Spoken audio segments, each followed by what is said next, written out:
Good day, my wonderful learners. Today, we want to consider percentage decrease. I want to encourage you to watch my previous video where we explain percentage increase in details and we solve some calculations on it.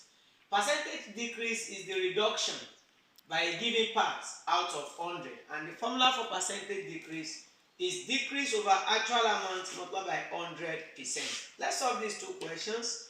A firm produced 3,000 seminar papers in the month of January and produced 2,700 in the month of February.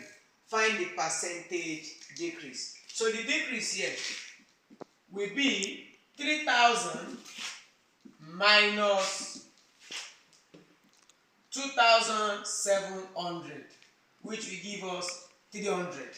So if you want to calculate the percentage decrease now, percentage decrease will be equals to 300 over 3,000 times 100%. 2 0 will eliminate 2 0 here, 1 0 will eliminate 1 0 here, 3 here 1, 3 here 10. So the answer will be 10%.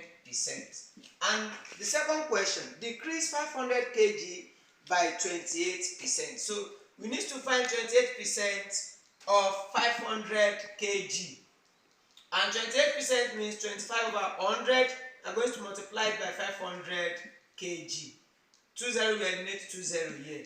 5 times 8 will give us 40. We are going to keep 4. 5 times 2 will be 10 plus 4. That will be 14. 140 kg. Since we are asked to decrease, so we are going to minus. So we are going to have 500 kg minus 140 kg, which will give us 360 kg. Thank you.